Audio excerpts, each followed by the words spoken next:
Hey guys, Brent Algeo here. We're up north fishing smallmouth. As you can see, we're back here in this bay here on Lake Michigan. We don't have any wind today. It's real tough conditions. Fish aren't wanting big baits or moving baits. So what we've got this Chompers Rig. It's a Finesse rig.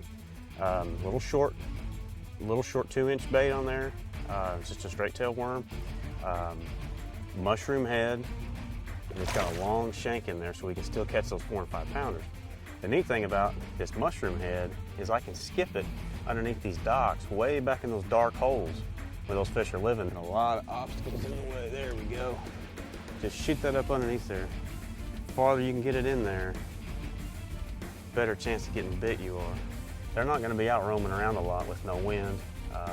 We've had intermittent clouds, but it's just not one of those days they're actively feeding. So we're presenting this bait way up underneath those docks, letting it go to the bottom, and literally just letting it sit there and not put any action to it, just holding the pressure to it so we can feel the bite, and the fish will come swim out from wherever they may live underneath that dock that you can't get physically a bait to. They'll come out and eat it. So far we've caught 3 out of this one dock right here that'll go close to 12 pounds. And there's what that Chompers rig will get for you. It's another good example of you don't need to impart any action on this bait. Standing there talking to the camera guy and not doing anything to the bait, and all of a sudden I get bit. That just shows you there how they want it just sitting there. Hooked right in the top of the nose. I threw it in there and I could see him swimming around. I just let that Chompers rig go to the bottom. Just let it sit there, barely moving it, because there's just no wind out here. They're not wanting a lot of action. I actually saw the fish come get it just like that right there.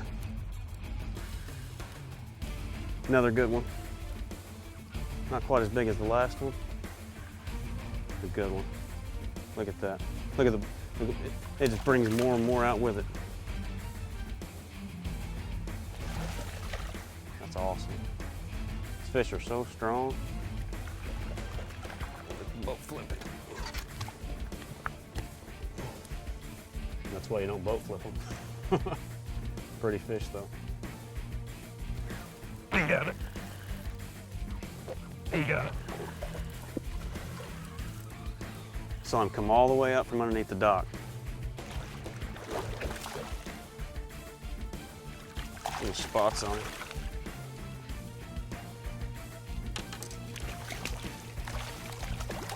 Golly, they're strong.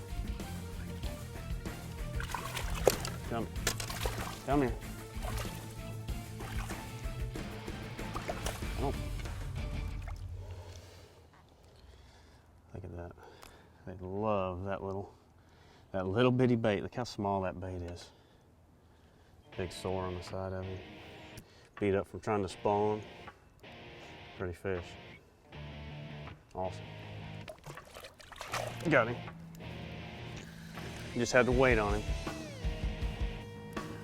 Sometimes when that bait first goes in, it causes a little bit of a commotion, and sometimes those fish will spook just for a second. So if you let that Chompers rig just sit there on the bottom, it's so small and such finesse bait. Another good one. Fat, healthy, pretty fish. The fish will weigh close to 3 pounds, and he's probably not 15.5 inches long. Okay, so we're gonna skip the bait way up underneath there. You see that bait first landed just right here in front of the boat, but actually skipped and launched up underneath there. And then now that I see that bait's on the bottom, I don't move it at all. I just hold the pressure to it just so I can feel the weight of the bait, and I just let the fish come out to it. I give it just a few minutes. I may move it over one, just feel each rock, just move it just a little bit. Mainly I'm just holding the rod just still. If I feel like it's hung in a rock or something, I might just shake it and move it just slightly to get it to come out, and then right back to doing absolutely nothing.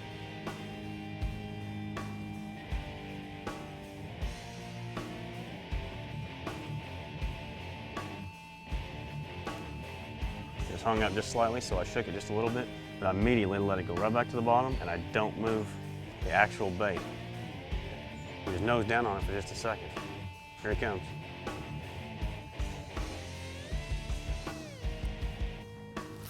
And you got it.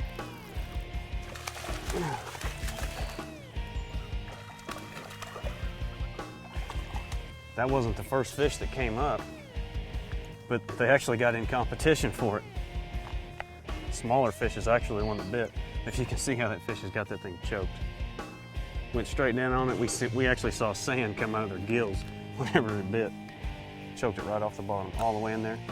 That little bitty hook is still long enough that for 1 pound fish or 5 pound fish, it's still gonna hold them because it's got the length of the shank that you need plus the gap there, even for a little bitty bait. He's looking at it, he's nose down on it. He got it.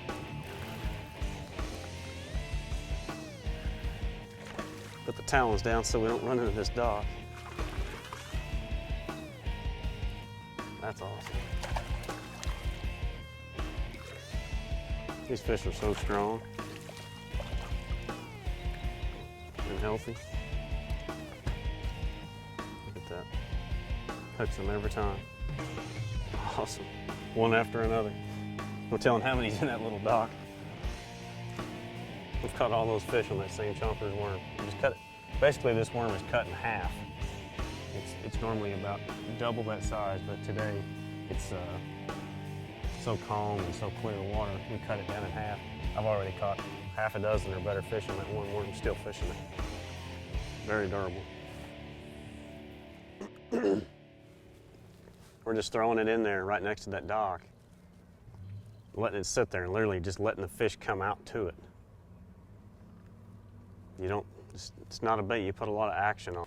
With this Chompers rig, we're using 7-pound line today, fluorocarbon of course, real light line.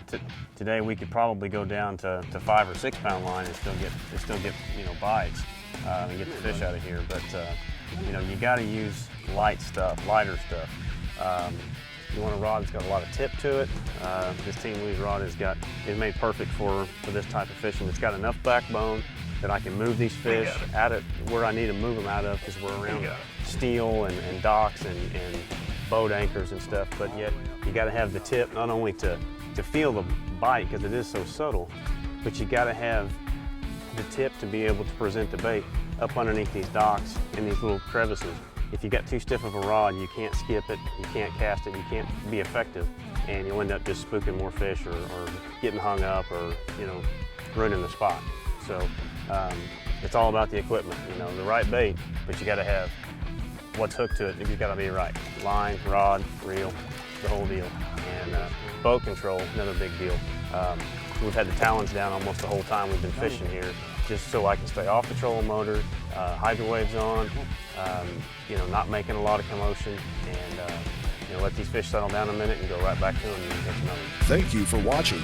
Be sure to check us out at psychobassmonkey.com and on Facebook, Instagram, and YouTube as well.